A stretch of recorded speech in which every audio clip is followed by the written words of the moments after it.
Hello everyone, welcome to my YouTube channel IELTS with Experts. So today in this video I will tell you all regarding task 1, right? So there are some of the tips which can help you all boost your scores in task 1. There are many students I have observed that they generally face issues while writing the different sentence structures. There are different sentence formations on which your writing task 1 relies, right? So as here we can see the data given in the tabular form, right? So I'll tell you the tips that whether you are writing a line graph, right, or you are writing you are comparing the figures of bar graph, or you are doing pie chart, or you are doing line graph. बच्चे what you have to do is you just have to make the sentence formations, or either you are making comparisons in the tabular chart. What you have to do is you only just have to make different sentence formations. How can you do is that you can start with the different sentences. First of all आप क्या करेंगे, you will write the statement regarding the maximum minimum figure.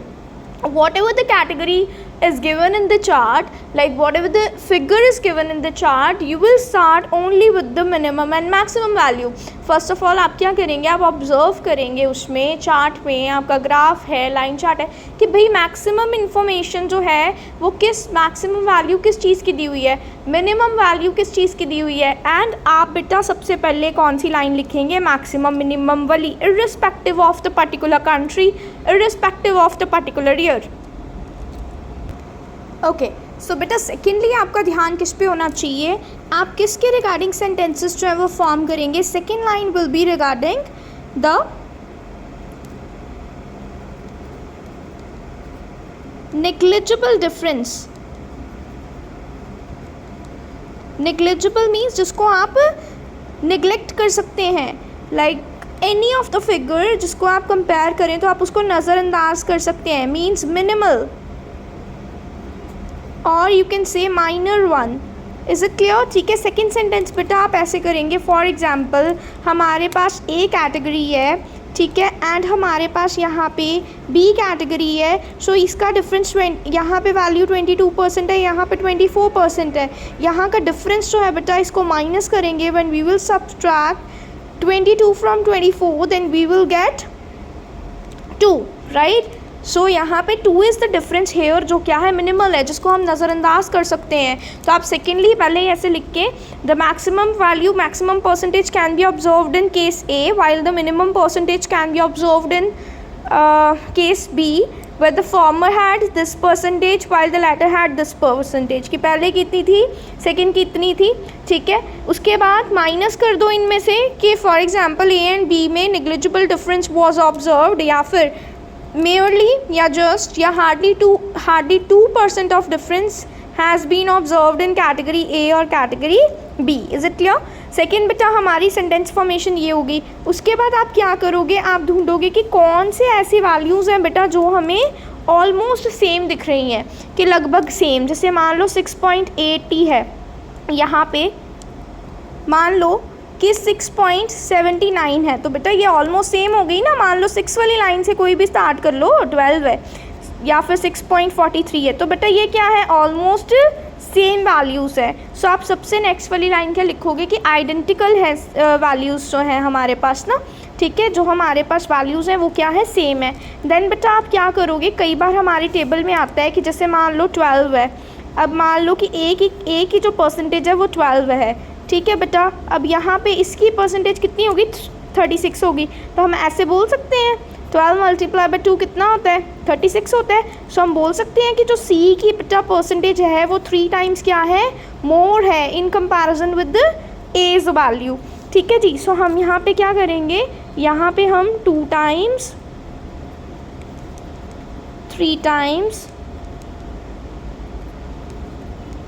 Thrice या twice value लिख सकते हैं बेटा, ठीक है. सो ये क्या हो गया, 3 टाइम्स मोर. सो सी के वैल्यू इज़ वो क्या है, 3 टाइम्स बेटा मोर है, 3 टाइम्स ज़्यादा है एज कम्पेयर टू किसके कंपैरेटिवली, एज वैल्यू या percentage. Is it clear?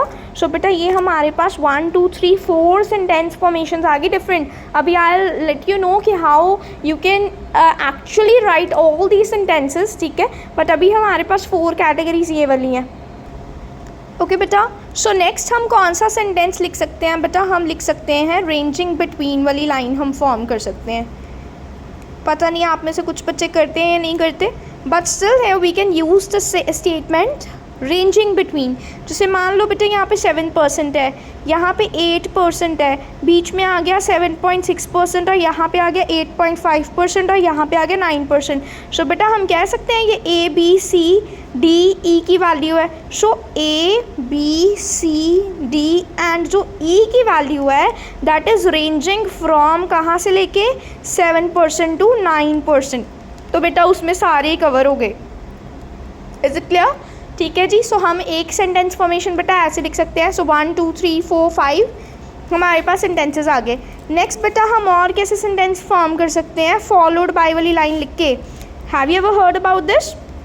You can write another sentence by using the word followed by. Followed by is used only for the 2 figures बेटा। सिर्फ हम 2 figures के लिए ही followed by use करते हैं। For example A and B। A की value बेटा it should be greater than the second one, ठीक है। सेकेंड वन के कंपैरेटिवली बेटा ये क्या होनी चाहिए? मच ग्रेटर होनी चाहिए। जैसे कि 72% है हमारे पास, उसके बाद बेटा ये वाली वैल्यू कितनी होगी? 69, ठीक है जी।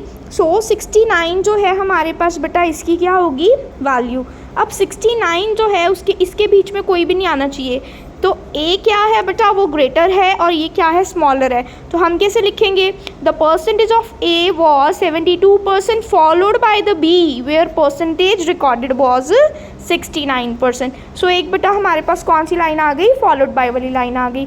नेक्स्ट बेटा एक हम रिस्पेक्टिवली वाली लाइन लिखते होते हैं। रिस्पेक्टिवली ये तो सीधा ही पता ना, A की वैल्यू इतनी, B की वैल्यू इतनी, C की वैल्यू इतनी एंड लास्ट में क्या आ जाता है? रिस्पेक्टिवली। मतलब जब हम बेटा सीक्वेंस में लिखते हैं। Is it clear? So these are the sentences which you can use for the sentence variations. ये हमारे टिप्स हैं बेटा राइटिंग टास्क 1 के। 1 2 3 4 5 6 7। So in this video I have taught you regarding the 7 ways to form your sentences। जैसे आप लिखते हो ना कि लाइक इतनी परसेंटेज लिखी गई, 7% was spend by this, 8% was spend by this, 9% was spend by this country. ऐसे नहीं करना बेटा, ठीक है। So I will suggest you here कि आप क्या करोगे बच्चे, यहाँ पे आप ये सेंटेंसेस फॉर्म करोगे। आपने अपना माइंड ही बना लेना है कि मेरे को कोई भी ग्राफ आ जाए, कोई भी टेबल आ जाए, सबसे पहले मैंने मैक्सिमम वैल्यू ढूंढनी है, मिनिमम वैल्यू ढूंढनी है और उनका कंपैरिजन करके एक सेंटेंस फॉर्म करना है। सेकेंडली मैंने नेग्लिजिबल डिफरेंस वाली वैल्यू ढूंढनी है, उसके बाद जिसमें बिल्कुल माइनर सा डिफरेंस हो। उसके बाद मैंने थर्ड लाइन बनानी है सेम वाली जिसकी वैल्यू सेम है। उसके बाद मैंने देखना है कि कोई value twice, thrice, 2 times, 3 times, 4 times तो नहीं है, ठीक है। उसके बाद मैं रेंजिंग बिटवीन वाली लाइन बनाऊंगी या बनाऊंगा। देन उसके बाद फॉलोड बाय वाली लाइन, फॉलोड बाय वाली पता चल गई ना, पहले ग्रेटर एंड देन स्मॉलर, फिर उसके बाद रिस्पेक्टिवली वाली line, that means that will be in the sequence. So 1 2 3 4 5 6 7। So बेटा हमारे पास कितनी होगी? 7 आ गए। Is it clear? ठीक है। अगर आप स्क्रीनशॉट लेना चाहते हैं तो आप ले सकते हैं। आप इस तरीके से बेटा जो अपनी लाइंस हैं, सेंटेंसेस हैं, उनको बच्चे आप फॉर्म यहाँ पे कर सकते हैं। Is it clear? Any doubt to any of the student? बेटा किसी भी बच्चे को कोई भी डाउट हो, क्लियर है ना? ठीक है। So these are the ways by which you can form different sentences and the problem can get solved. Is it clear? ठीक है जी। सो माइंड में रख लो, सबसे पहले मैंने कौन सी लाइन लिखनी है? Minimum maximum. सेकंड मैंने लिखनी है नेग्लिजिबल। थर्ड मैंने लिखनी है सेम। आप इसको ऊपर नीचे कर सकते हो। उसके बाद BP2 बनाएंगे, उसमें क्या करेंगे? जैसे 3 टाइम्स मोर वैल्यू लिख दी, ठीक है, 2 टाइम्स मोर वैल्यू लिख दी, ठीक है जी। उसके बाद हमने क्या कर दिया? रेंजिंग बिटवीन लिख दी, फॉलोड बाय लिख दी, रिस्पेक्टिवली वाली लाइन लिख दी। So these are the ways by which you can form the sentence, you can bring the variation in the sentences. ठीक है। सो जिन बच्चों को सेंटेंस फॉर्मेशन में दिक्कत आती है ना, जिनको सेंटेंस वेरिएशन में प्रॉब्लम आती है बेटा, you all can consider this. ठीक है जी। सबसे पहले मिनिमम मैक्सिमम वाली लाइन, फिर नेग्लिजिबल डिफरेंस वाली लाइन, फिर 2 टाइम्स सेम वाली लाइन, फिर उसके बाद रेंजिंग बिटवीन वाली लाइन फॉलोड बाय वाली लाइन एंड देन रिस्पेक्टिवली वाली line. Is it clear? I hope कि आप सबको ये फ्रूटफुल लगा हो, सेंटेंस वेरिएशंस में आपको हेल्प हो सके। ठीक है जी, आप देखो ना, सबसे पहले आप कंपैरिजन कर दो मैक्सिमम मिनिमम का VP1 में, फिर उसके बाद साथ ही आप कनेक्टर लगा के वेयर एज नेग्लिजिबल डिफरेंस का कंपैरिजन कर दो, देन आप सेम आइडेंटिकल का कंपैरिजन कर दो। ये 3 आपने मान लो BP1 में कर दिए, या फिर कोई भी 3 आपने BP1 में कर दिए। नेक्स्ट आप BP2 के लिए नेक्स्ट 3 जो है वो ऑप्ट कर लो, जैसे रेंजिंग बिटवीन वाली लाइन हो गई, फॉलोड बाय वाली लाइन होगी, रिस्पेक्टिवली वाली लाइन होगी, रादर दैन क्या करने के, rather than considering the same question type. Is it clear बेटा? ठीक है, एनी डाउट? क्लियर है ना? ठीक है, okay. So if you all want me to make more videos, then you can write in the comment section, and even I will suggest you to share these tips with all of your friends or all of your cousins, relatives who are doing IELTS or who just want to go abroad for fulfilling their dreams. So hopefully my videos can help you out in that. ठीक है, so okay, bye bye, and don't forget to subscribe my channel. Bye bye.